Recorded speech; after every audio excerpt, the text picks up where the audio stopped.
From Pacifica, this is Democracy Now! The program I shall propose will emphasize this cooperative approach to help that 1/5 of all American families with incomes too small to even meet their basic needs. 50 years ago this week, President Lyndon Johnson launched his war on poverty, which led to Medicaid, Medicare, subsidized housing, and Head Start. 5 decades later, many say another war on poverty is needed. We'll speak with Peter Edelman, author of So Rich, So Poor, Why It's So Hard to End Poverty in America. Then, as al-Qaeda-linked militants take the key Iraqi city of Fallujah, the Obama administration moves to help arm Iraqi forces.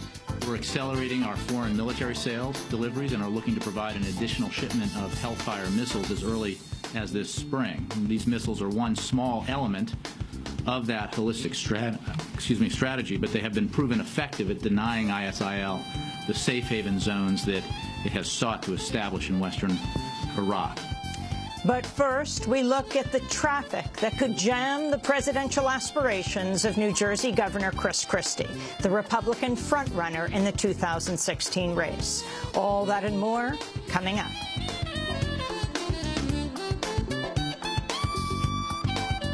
Welcome to Democracy Now!, democracynow.org, the War and Peace Report. I'm Amy Goodman. At least 13 people have been killed and another 30 wounded in a suicide attack on a police station in Baghdad. The bombing comes as the Iraqi government's preparing for an offensive to retake the city of Fallujah from Sunni militants. Fighters from the al-Qaeda-linked Islamic State of Iraq and the Levant seized parts of Fallujah as well as Ramadi last week. The Iraqi Red Crescent says over 13,000 families have fled Fallujah to escape the violence in the past few days. The United Nations is warning Anbar faces a critical humanitarian situation with 250 people killed already this month. Iraq is facing its worst violence in 6 years, with over 7,000 dead in 2013. We'll have more on Iraq and Fallujah later in the broadcast. In Syria, anti-government rebels have forced an al-Qaeda-linked group to withdraw from its base in the northern city of Aleppo. Clashes among rebels have left hundreds of people dead in recent days, marking the deadliest infighting between the groups since the Syrian conflict began. The Islamic State of Iraq and the Levant was initially allied with other anti-government groups, but tensions among rebel factions erupted last week. The rebels who seized control of the group's Aleppo base Wednesday found more than 40 bodies inside, sparking concerns the group is executing prisoners as they retreat. The Syrian government, meanwhile, says rebels have attacked a pair of storage sites for the regime's chemical weapons stockpile. The news comes days after the first shipment of weapons was loaded onto a ship to begin the disarmament process agreed to last year. At the United Nations, Sigrid Kaag, the top official overseeing the removal of Syria's chemical weapons, says he expects the Assad regime to meet a June deadline for the stockpile's complete destruction. I didn't say we're on schedule, but I think what we talked about is a collective expectation by the Security Council, of course, full support of the joint mission, that looking at the end of June deadline, that there's no reason to assume that delays should occur, all things being equal. We also have to remember Syria as a country at war, security situation can shift from day to day. But everything is ready, investment is made, and the authorities have shown that first movements have started to happen. The president of the Central African Republic is reportedly preparing to step down after weeks of violence that have left over 1,000 dead. Michael Jatodia could make the announcement today at a regional summit in Chad. Tens of thousands have been displaced since violence between Christian and Muslim militants exploded last month. At a camp housing over 100,000 internally displaced people, the local coordinator for Doctors Without Borders warned of a humanitarian crisis. It was very urgent to start because it's very contagious, and this population is living in very dire hygienic conditions. The density of the camp is also impressive, and in these kind of camps, it's a very high risk of epidemic. The Obama administration's launched an internal investigation into a drone strike that reportedly killed 12 people in Yemen last month. The victims were on their way to a wedding when they were apparently mistaken for an al-Qaeda convoy. NBC News reports the strike was carried out by the Joint Special Operations Command, or JSOC. The White House probe comes after the human rights group Reprieve released new video showing the victims' burned corpses lined up on the ground for burial. In a statement, Reprieve said, quote, "In bombing a wedding, the U.S. government has demonstrated that they either don't know or don't care who they were targeting. As a result, 12 innocent lives have been lost and many more destroyed.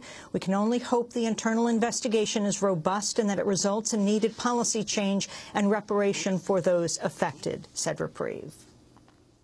Utah has told hundreds of LGBT couples their marriages will not be recognized after the Supreme Court reinstated a ban earlier this week. Nearly 1,000 LGBT couples got married after a federal judge struck down the state's ban on same-sex marriage late last month. But the Supreme Court halted the marriages on Monday, pending Utah's appeal of the judge's ruling.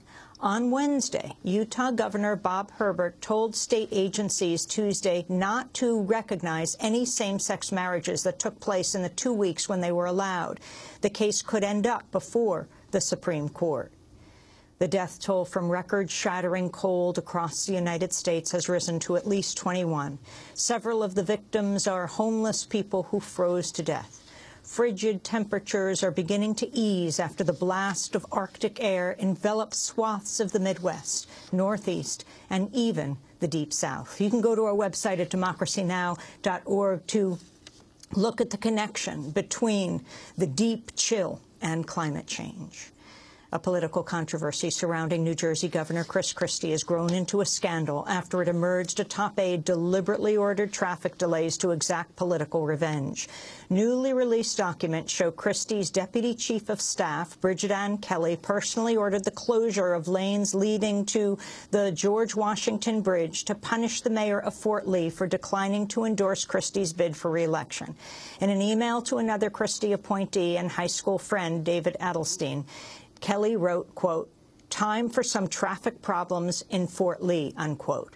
The closures cost massive traffic jams with just one lane operational over a 4-day period.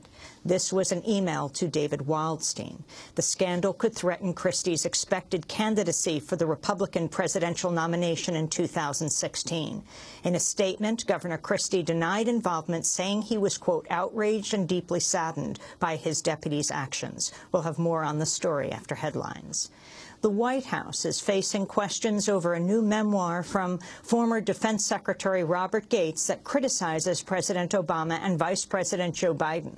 Gates writes Obama never believed in his own policy of escalating the Afghanistan war with a surge of 30,000 troops.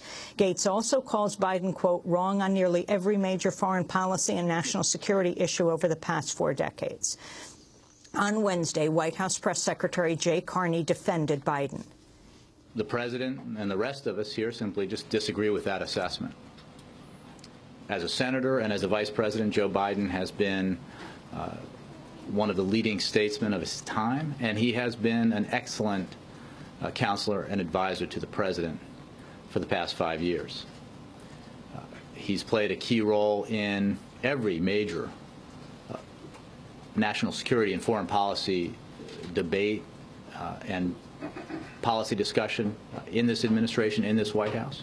As it faced questions over Biden, the White House allowed news crews to take pictures of his weekly lunch with President Obama for the first time. In his book, Robert Gates also reports both Hillary Clinton and Obama admitted that their opposition to a U.S. troop surge in Iraq was, quote, political in 2006. Over 100 people in New York, including 8 retired police officers and firefighters, have been charged in a suspected disability scam dating back over 2 decades. Manhattan District Attorney Cyrus Vance says the accused made false disability claims, bilking taxpayers out of some $400 million. 1988, these men are charged with coaching hundreds and hundreds of individuals on how to convince the Social Security Administration that those individuals are unable to work at any job because they suffer a psychiatric condition, and therefore are entitled to monthly disability payments. Now, it's a particularly cynical part of the charge scheme that approximately half of the defendants falsely claimed that their psychiatric disabilities were caused by their association with the terrorist attacks of September 11. At least 2 people have died in a U.S. Navy plane crash off the coast of Virginia. The Navy says the helicopter was on a training mission when it crashed into the Atlantic Ocean. 2 of the 3 survivors are in stable condition, while another is missing. The crash comes one day after 4 U.S. service members died in a helicopter crash in England. Norfolk Police Chief Bob Scully told local residents to stay away from the crash site until the wreckage is removed. The ammunition that is scattered around the crash site came from the crashed aircraft. We do know exactly how much ammunition was on the aircraft, and we also know the nature of that ammunition. As I said before, the community do not need to be concerned about the fact that ammunition is scattered about that site, but that is with the caveat that they respect the cordons and don't go near the site until we have recovered each and every piece of ammunition. Wednesday marked the 3rd anniversary of the Tucson, Arizona mass shooting that killed 6 people and wounded 13 others. The injured included former Democratic Congressmember Gabby Giffords, who suffered major head wounds and nearly lost her life. Giffords and her husband, Mark Kelly, have since founded a group to take on the U.S. weapons lobby and to campaign for gun control.